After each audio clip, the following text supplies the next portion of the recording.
Shalom à tous, Baruch Hashem, Ashchenu, Batoch Elkeinu. On continue le Sefer, le Likutei Moharan, Baruch Hashem de Rabbi Nachman de Breslev avec le commentaire Shalom Malchut du Rav Arush. Et si Dieu veut, on va terminer la Torah 57. Enfin, terminer. On va faire un premier passage ensemble sur la Torah 57 que chacun devra revoir de son côté. Hashem Itbarach. Donc, on avait fini le langage de Rabbeinu Akadosh, c'est-à-dire que dans cette Torah-là, tout ce qu'on avait vu jusqu'à présent, c'était les mots, mot pour mot, ce que Rabbi Nachman avait écrit de sa propre main, qui a été recopié par Rabbi Nathan. Et rappelez-vous, hier, on avait vu que à un moment donné, le Rav Arush avait rajouté qu'ici, Rabbi Nachman, il a enlevé des mots qu'il avait écrits, que ça a été omis. Et on va revenir sur ça, Rabbi Nathan, il va revenir sur ça aujourd'hui. Il dit le Rav Arush dans Chaye Moharan, dans la haute Shin Memched, donc 348, il dit là-bas, Rabbi Nathan, sache que tout ce que Rabbi Nachman a écrit de son propre langage, il faut être extrêmement précis, comme les pasouks de la Torah. Quand c'est marqué le lachon de Rabbeinu dans l'écouté Moharan, tu peux être précis dans les mots, comme quand tu es précis dans les versets de la Torah. Et de là, on doit comprendre que si Rabbeinu, maintenant, il a effacé quelques mots, comme c'est le cas dans cette Torah-là, où à un moment donné, on a dit, on a cité quelque chose, on a dit que Rabbeinu avait effacé des mots, c'est un signe qu'en réalité, l'effacement qu'il a fait, Rabbi Nachman, c'est un grand secret, en fait. Il y a une grande raison qui est cachée, pourquoi Rabbi Nachman, il a effacé tel et tel mot. Que Rabbeinu, il ne voulait pas que ces mots-là, hein, ils se dévoilent maintenant sur terre de telle manière au grand public. Et après cette petite introduction, il dit le Rav, on va pouvoir comprendre un peu ce que Rabbi Nathan il écrit dans le paragraphe qu'on va lire ensemble. Shayach le'el achar tevat alede bechinot she'eveti. Donc il dit Rabbi Nathan que ce qu'il va rajouter comme ajout à cette Torah-là, ça rejoint dans la Torah, là où Rabbi Nachman il a marqué alede bechinot she'eveti par les notions que j'ai amenées. Et qu'au final, on voit que ces notions-là, il ne les a pas ramenées avant Rabbeinu. Et parce que Rabbeinu a effacé en fait une partie de cette Torah-là. Donc il nous dit Rabbi Nathan, Bekan dileg Rabbeinu zichrono livracha kamatevot. Ici Rabbeinu il a sauté quelques mots. Shayuk tuvim bilshono sham biktivato akdosha. Des mots qui avaient été écrits dans sa langue sainte, dans son écriture sainte. Ukshenatani leatik torazot machak bekavana kamatevot miktivot yado akdosha kedesh lo aatikem. Et quand il m'a donné cette Torah-là recopiée, il a effacé volontairement plusieurs mots de son écriture sainte afin que je ne les recopie pas. וראיתי שהיה לו בזה כוונה שלמה. וכן היה דרכו כמה פעמים בכמה תורות שהיה מדקדק מאוד כשנתן תורתו להעתיקה, למחוק שם כמה וכמה תיבות שהיו מוכרחים לעניין מאוד, ודילג באמצע, כי לא רצה שהתגלו אלו הדיבורים. Il nous dit Rabbi Nathan, et j'ai vu que Rabbeinu, il avait une kavana totale, c'est pas un stam, il a effacé, c'était vraiment avec intention. Et comme ça, il avait l'habitude plusieurs fois, dans plusieurs enseignements, Rabbi Nachman, qui était extrêmement précis lorsqu'il transmettait une Torah à Rabbi Nathan de recopier. Des fois, il demandait efface ici tel et tel mot, ou il ne disait pas tel et tel mot. Et donc, alors que pourtant, pour comprendre le sujet, ces mots-là, ils auraient été hyper importants. Et des fois, Rabbeinu, il sautait dans sa Torah, quand il la faisait recopier, il sautait en plein milieu de la Torah des passages. Pourquoi? Parce qu'il ne voulait pas que ces paroles-là, hein, elles soient dévoilées. C'est vrai que des fois, on l'écoutait Moharan, je fais une petite parenthèse, des fois, on l'écoutait Moharan, t'as l'impression qu'il manque un truc là, qu'il a sauté une étape. Et vraiment, c'était une volonté de Rabbi Nachman. C'est pas genre que ça a été écrit un peu à la volée, Chas de Shalom, de croire que ça manque de syntaxe et compagnie. C'est que Rabbeinu, il avait une volonté qu'entre le moment où la Torah telle qu'il a reçue dans le ciel et ce qu'il va dévoiler au grand public, d'accord, et ben de sauter et d'omettre certains passages. Il lui dit Rabbi Nathan, et celui qui fait bien attention dans les endroits où il y a des sauts comme ça, et ben il verra qu'il manque des fois en plein milieu un sujet. וגם בתורה הזאת יכולים לראות כיצד כי כתב וכשייפול על ידי בחינות שהבאתי ואין זה דרך לשונו. Il dit même dans cette Torah-là qu'on vient de finir ensemble, et ben Rabbi Nachman il a dit et lorsque cette porte-là elle va tomber par les notions que j'ai amenées au préalable, et pourtant on voit qu'il n'en a pas parlé de ça, Rabbi Nathan. Il n'a pas parlé clairement de ça dans sa Torah, Rabbi Nachman. אך כל זה היה אצלו כתוב אדום מבואר היטב, אך בכוונה מדויקת דילג באמצע, כי כל דבריו קדושים היו בפלס ובמשקל גדול, מה לגלות ומה שלא לגלות. Il nous dit en réalité, mais tout ça, c'était marqué clairement dans sa Torah, Rabbi Nachman, quand il l'avait écrit lui de ses propres mains. C'était écrit de manière très claire, très jolie, etc. Mais il a intentionnellement, de manière très précise, sauté en plein milieu, parce que toutes ces paroles qui sont saintes, eh ben, étaient extrêmement pesées avec une grande mesure, quoi mettre, quoi dévoiler et quoi pas dévoiler. Et même un mot en plus, il faisait attention, Rabbeinu, est-ce que je vais le mettre, ou est-ce que je vais le dire, ou pas le dire, ou le recopier, ou pas le recopier. Kfi Masha Yodea, Alpi, Asagato, Atsumash, En Tzricha Legalot, selon les perceptions qu'il avait, Rabbi Nachman, énormes de la volonté de Kadosh Baruch Hu, si oui ou non il fallait dévoiler telle et telle chose. ועיין בסמור בסימן נ"ח אותט, מה שכתוב שם, כי הגדולה של הר כשירי הדור היא מבחינת כלי על התחדשות התורה בבחינת ואלו וכולי. Il dit, c'est pareil, tu vois, dans la Torah qu'on va voir juste après, la Torah 58, dans la lettre 9, ouais. Là-bas, il commence à écrire une notion Rabbi Nachman. Il parle de la grandeur des gens qui sont kshérim, qui sont des vrais justes de la génération. Et en plein milieu, il saute. Il dit Beprinat Ve'elu, et après il met Vechoulé, il dit etc. etc. Et il n'a pas continué ce qu'il est en train de dire parce qu'il en fait, Rabbi Nachman, il l'a effacé au moment où ça a été recopié.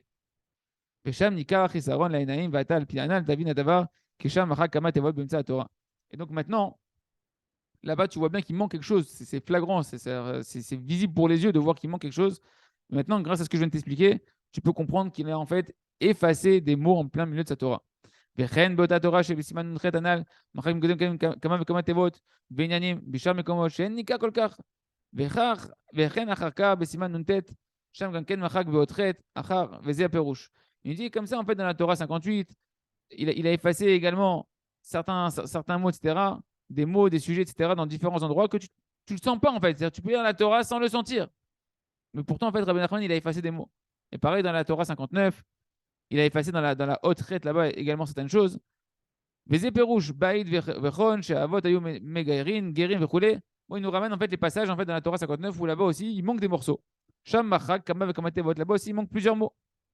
Vechen, bishar, mekomot. Et pareil dans plusieurs endroits de cette Torah-là, Beota Torah, Vechen, aya, vekama, vekamotorosh, Natan, l'atikam, kanal, vadverim, atikim. Il dit pareil, c'est comme ça en fait dans plein de Torah de l'écouter Moran où il manque des mots, mais ce n'est pas des oublis de Rabbi Nathan qui l'a recopié.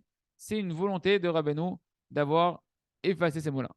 Maintenant, ce que Rabbi Nathan va nous dire, il ferme cette parenthèse, Rabbi Nathan, et il va nous donner des ajouts par rapport à la haute Aleph, Shayach le haute Aleph et haute Bet. Donc par rapport à la lettre Aleph et Bet de la Torah de l'écouter Moran qu'on a vu, il va rajouter des petits ajouts de compréhension. Amvazet, Amit Racham, En lo refoua le makato. Donc on a vu que Rabbi Nachman il a ramené la Masechet Shabbat, page 119, à Moudbet, où c'est marqué là-bas que celui qui méprise les Talmid Racham, qui manque de kavod au Talmid Racham, il n'y a pas de guérison à sa maladie. Okay. Et sur ça, il va expliquer Rabbi Nathan un peu plus. Qui kol arefouot et markavot, d'aynou chez le crime sam ploni, ve'esef ploni, be'mida be'mishkal kar vekar, ve'chen esef acher she'mishkalo kar vekar, ve'chen sholkin, mikama minim. Il dit comment ça marche les guérisons. Ouais. C'est en fait un assemblage, comment on appelle ça, une recette. Ouais. Une recette de plusieurs éléments, de plusieurs herbes, de plusieurs ingrédients qu'on va mettre, d'accord? Et une potion qu'on va essayer de concocter pour avoir une guérison. C'est-à-dire qu'on va prendre tel médicament, enfin tel remède, on va mettre telle herbe, et chacun il doit être dans une mesure précise. Hein, comme quand tu fais un bon gâteau, il faut que ce soit les bonnes quantités, les bonnes mesures, pareil pour un médicament. Et on va prendre telle herbe qu'on va peser dans telle quantité, etc. Et on va faire ça avec plusieurs espèces d'herbes, etc. וכל עשב ועשב יש לו כוח אחר, ומערבין אלו המינים ביחד, ועושים מהם הרכבה, וזו הרכבה יש לה כוח לרפות החול לאט. Il nous dit en fait, chaque herbe, elle a une force, elle a des propriétés qui lui sont spécifiques, et on va mélanger ces différentes espèces d'herbes, et on va faire avec ça une espèce de combinaison qui, elle, ensemble, dans telle et telle mesure, elle a la force de guérir une telle maladie. נמצא שעיקר כוח הרפואה על ידי ההרכבה, שנעשה לה כוח אחר חדש על ידי הכוח שקיבלה מכל אלו העשבים שנתערבבו, ובזה הכוח של ההרכבה דווקא מרפין החולת. En réalité, qu'est-ce que tu vois ici? Que l'essentiel de la force de guérison, elle provient de cette combinaison de ces propriétés différentes de différentes herbes, qu'en réalité, quand tu as assemblé toutes ces herbes ensemble, et toutes ces épices ensemble, tous ces éléments ensemble, ça va donner une nouvelle force, une nouvelle propriété qui provient du mélange des herbes qui ont été mélangées. Et c'est cette force-là de la combinaison de tous ces éléments-là qui a la force de guérir telle et telle maladie. Valken, c'est rofé mumché, שיודע לעשות ההרכבה, אבל מי שאינו מומחה, אף אם ייקח העשבים שיש להם כוח לרפות, אם כל זה לא יפעל כלל, כן יודע איך להרכיבם. C'est pour ça qu'en réalité, il va falloir un expert. Hein. Chez nous, c'est ceux qui sont dans la pharmaceutique, etc. et tout. Il va falloir des experts qui sachent vraiment comment combiner les éléments. Parce que celui qui n'est pas expert, même si tu lui donnes les bons ingrédients, s'il n'a pas les bonnes posologies, l'ordre de comment il faut les assembler, etc., ce mélange-là n'aura pas la force de guérir. Il pourra avoir aucun effet escompté parce qu'il ne sait pas comment combiner ces éléments-là. Ça, c'est le côté, on va dire, physique des choses que Rabbi Nathan nous a expliqué comment ça marche, les remèdes. Et maintenant, Rabbi Nathan, il monte à un autre niveau. Il dit, Kmoken la Torah. La Torah, elle est pareille. La Torah, c'est une guérison pour toute chose. Comme c'est marqué. Et la Torah, elle peut guérir toute la chair de l'homme. Le problème, c'est que quoi? Mais le problème, c'est que la Torah, qui est en réalité le remède à toutes les maladies, physiques et psychologiques, il n'y a personne qui ne connaît la Torah, qui est expert dans la Torah, si ce n'est les sages de la génération précisément.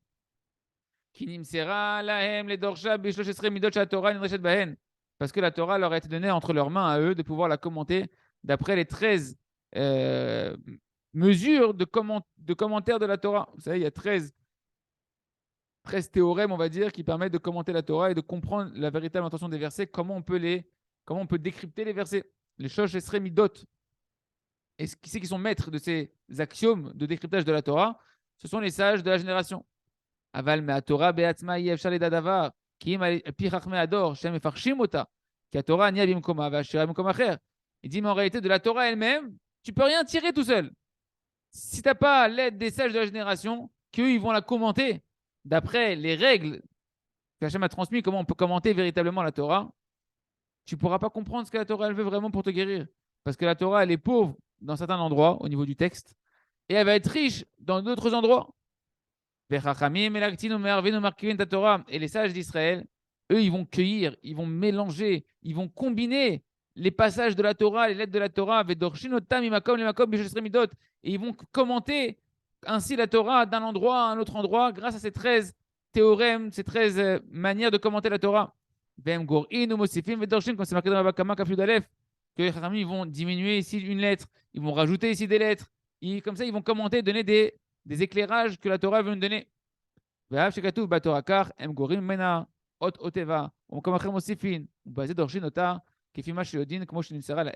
tu vois que les Chachamim, véritablement, bien que c'est marqué comme ça dans le verset de la Torah, des fois ils vont retirer une lettre ici, ils vont rajouter un mot ici, à un autre endroit ils vont rajouter. Tu dis, attends, c'est une chouchouka qu'ils font. Pas du tout.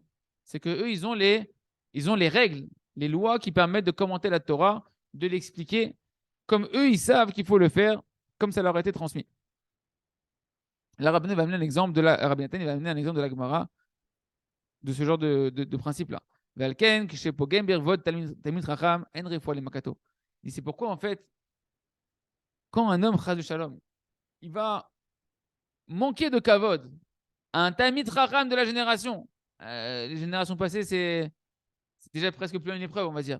D'accord. L'essentiel de l'épreuve, comprenez bien, les amis, pour ceux qui ont du mal des fois à comprendre, on parle des Chachamim de la génération. Encore une fois, je ne connais pas beaucoup de gens qui méprisent, à part des gens qui sont renégats, mais qui méprisent dans le monde religieux les Chachamim de la Gemara, les Chachamim des générations passées. Ça y est, c'est fini, tout le monde, ils sont acquis. On les reconnaît comme les tzadikim. Là, il parle Rabbi Nachman et la Gemara, elle parle de Talmidei Chachamim de ta génération, des sages de ta génération. Quand tu manques de kavod de sages de ta génération, en refoua les makato, il n'y a pas de guérison à t'appeler à ta maladie physique ou à ta maladie spirituelle. Car une personne, des fois, elle peut ne pas se voir réussir spirituellement comme elle voudrait changer parce qu'elle manque de kavod de chachamim. Car quoi refoua chez Mekablin ma Torah, IFJ les kabel qui m'a les chachamim adore. Péléplem, ce qu'il dit Rabbi Nachman, parce que l'essentiel de la force de guérison que l'on reçoit de la Torah, on ne peut la recevoir que par les chachamim de la génération. Pas par que le chacham, par les chachamim de la génération. Parce que c'est à eux que la Torah elle a été donnée de pouvoir la commenter. Écoutez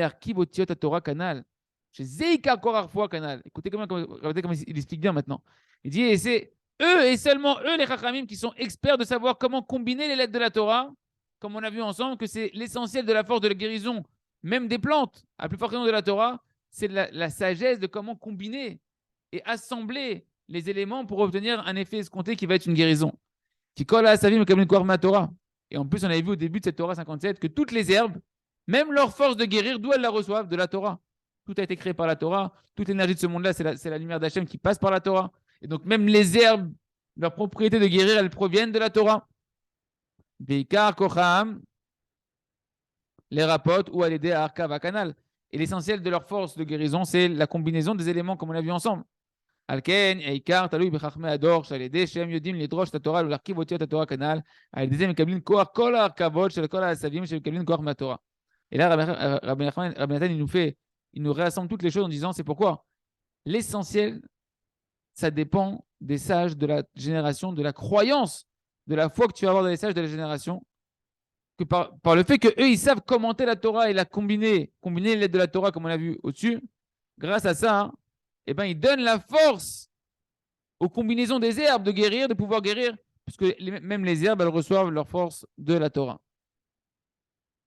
Alken, Aikar, Shielo, Emunat, Rachamim, Ulizaher, Birvodam, Lira, Mehem, Meod. Regardez comment c'est épelé, comment on peut comprendre à l'envers l'écouter Moharan. Il dit Rabbi Nachman, c'est pourquoi il faut avoir une foi dans les sages d'Israël et faire très, très, très attention à leur honneur et avoir extrêmement peur d'eux. T'amuses pas à entendre des gens qui rigolent sur des rabbanim. Peut-être ce rabbin-là, c'est un chacham de la génération. Peut-être c'est un vrai sage de la génération.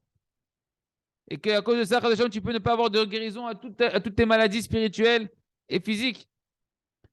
Écoutez bien, et Rabbi Nachman, il va très loin. C'est-à-dire que celui qui lit simplement ce que Rabbi Nathan il écrit ici de manière claire, il ne peut pas se tromper. Il te dit,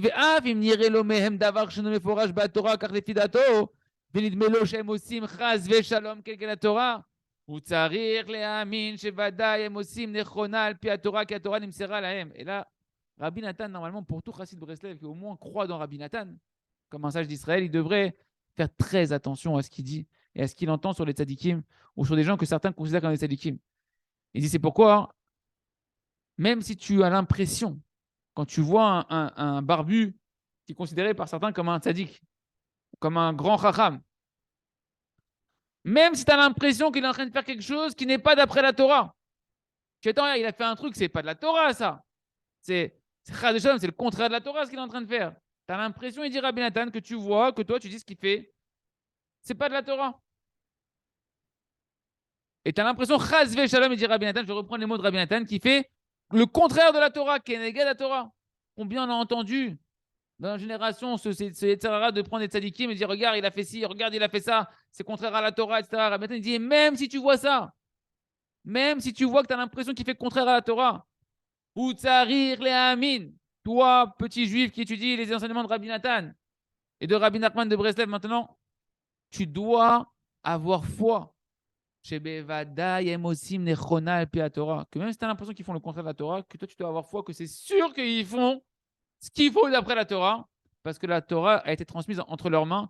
En gros, il n'y a que qui comprennent vraiment la Torah. Tu n'as pas commencé encore, tu es un illettré de la Torah, même avec ta barbe et tes péotes, et ta kippa avec ton pompon. Tu connais rien encore à la Torah, et tu crois maintenant que pompon, tu vas faire tu vas commencer à pouvoir juger des tzadikim qu'ils ont toute la Torah par cœur dans la tête.